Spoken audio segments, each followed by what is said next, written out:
Le tout Nouveau Testament, ce film en fait c'est l'histoire d'un vieux papy très riche avec une grande famille qui est en train de faire son testament, mais on lui a diagnostiqué un Alzheimer. Chaque jour il le recommence, mais à chaque fois il écrit pas les mêmes noms. Donc chaque soir sa famille lit le testament de la veille, et ceux qui étaient le plus avantagés décident d'essayer de l'assassiner. Mais ils se font stopper par d'autres membres de la famille parce que quand même, tuer des personnes âgées, c'est pas très Charlie. En fait, ce petit manège dure encore près de 10 ans, jusqu'au jour où le papy il se réveille, et il reconnaît plus personne et tout le monde se retrouve sans rien. Ce serait bien si c'était ça le film, non c'est pas ça. C'est un film dans lequel Dieu est belge. Et le vin de messe ça devient de la bière et les hosties sont des frites, et les fast-food quick c'est des églises. Ça donne envie, En plus l'avantage c'est que quand tu te confesses au curé, tu dois faire des prières juste une fois. Du coup ça te laisse encore plus de temps pour faire du tuning ou pour écouter du Jacques Brel ou du Stromae, qui sont des chansons religieuses en fait.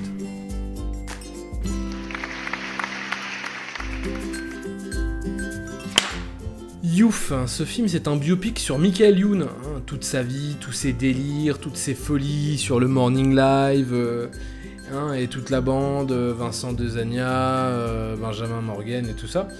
Alors, chose intéressante à raconter, le rôle de Michael Youn a été confié à Jean Rochefort, et la scène où il hurle tout nu avec son mégaphone a été réalisée sans trucage, mais Jean Rochefort a eu 8 jours d'ITT parce qu'il a marché sur son dentier qui était tombé pendant qu'il courait nu sur les Champs-Élysées.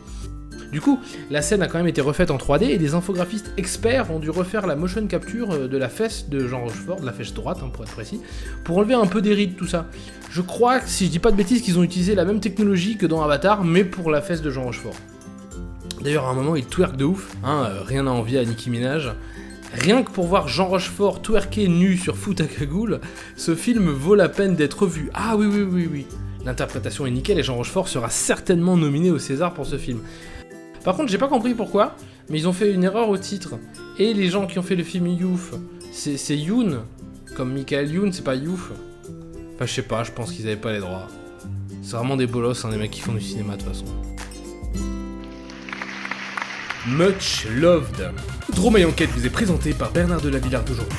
Cette semaine dans Dromaille Enquête, nous allons au Maroc, pays aux multiples secrets, pays aux multiples facettes, et nous allons nous intéresser à la prostitution marocaine. Peut-on payer une passe avec un chameau ?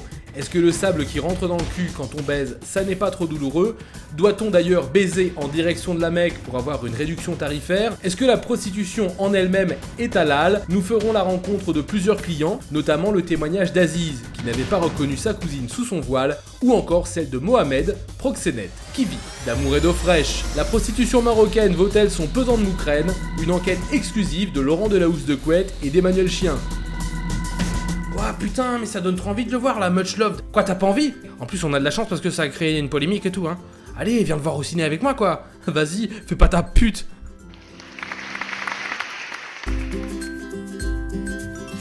Les deux amis, c'est un film de Louis Garrel dans lequel Louis Garrel fait tourner ses amis en dèche de thunes. Et Louis Garrel, tu vois, il est sympa. Genre, la costumière, c'est une amie de sa mère.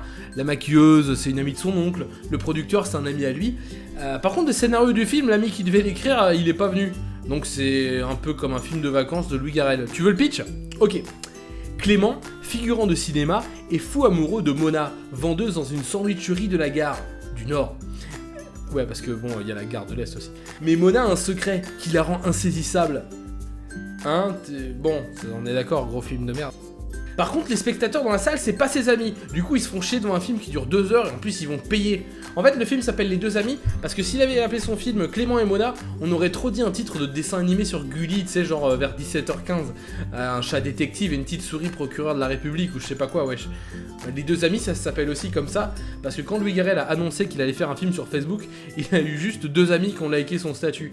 Du coup, ce film leur est dédié à ses 2 amis. Ses 2 seuls amis d'ailleurs. Enfin, il en a plein, mais c'est que ceux-là, c'est vrai besta. Non mais moi j'aurais été à la place de Louis Garrel, mais j'aurais appelé ce film Les Deux Besta, ou je sais pas, genre Les Deux BFF. Non parce que le mot ami est un peu galvaudé maintenant, on a des amis sur Facebook, on avait des amis sur MSN, alors que BFF ou Besta, ça c'est quand même un truc, c'est gravé dans la roche, comme dirait Sniper, tu vois. Louis Garrel pouce rouge, tes 2 amis là, ils puent de la bite.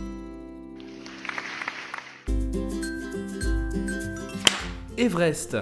C'est un mec qui veut se rendre à Mâcon, alors il prépare son voyage et tout, mais durant la nuit précédant son périple, son petit GPS, il est frappé par la foudre. Du coup, le GPS, il est chamboulé, tu vois. Le mec, le lendemain, il a la tête dans le cul, il a pas pris ses benko, il se rend pas compte, il suit le GPS, mais il part en Nouvelle-Calédonie, en Nouvelle-Zélande, en Nouvelle-Guinée. Oui, le GPS, il était bloqué sur en Nouvelle-Orléans et tout. Et le mec, au lieu d'aller à Mâcon, il finit au mont Everest avec sa Smart. Ce qui est dommage, c'est qu'il a dû payer vachement d'essence et tout. Mais vu qu'il connaît pas Mâcon, pour lui c'est normal, c'est un endroit exotique Mâcon. Tu vois ?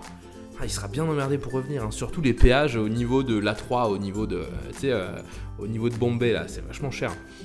À la base, il voulait juste aller à Mâcon, tu sais, sur la zone industrielle Jean Moulin, pour acheter de la peinture vert fluo chez le roi Merlin, pour repeindre sa véranda. C'est vrai que les vérandas vert fluo, c'est la chose à avoir en 2015, c'est the thing to have, tu te rends pas compte. Les GPS, non mais, c'est vraiment de la merde. Voilà, merci d'avoir regardé cette vidéo et abonnez-vous à ma chaîne anti-GPS, à ma chaîne YouTube où je vous démontre que les GPS sont des instruments du diable qui mèneront l'humanité à sa perte. Abonnez-vous. Les Enragés, c'est un film sur Louis Pasteur, tu sais le mec qui a inventé le vaccin contre la rage. Il a rien fait d'autre depuis, on sait pas ce qu'il est devenu, GG. Ce qui se passe dans ce film, c'est qu'il y avait des mecs qui kiffaient trop être enragés, ils se faisaient mordre par des chiens et tout pour le fun. En plus, ils avaient pas de seringue, donc ils devaient aller titiller des chiens avec des bâtons pour qu'après ils les mordent et qu'ils bavent. Enfin bref, c'était compliqué. Ils étaient pas les seuls à aimer faire ça, hein. Ils étaient nombreux d'ailleurs à se retrouver dans les champs. Hein. Ça s'appelait pas les rave parties, ça s'appelait les rage parties.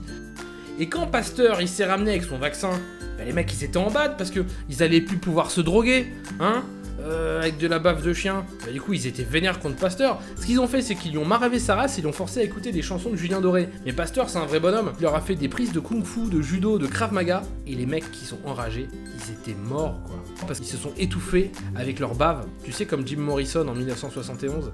Voilà. C'est triste hein, mais en même temps j'ai envie de dire merci Pasteur pour ton vaccin.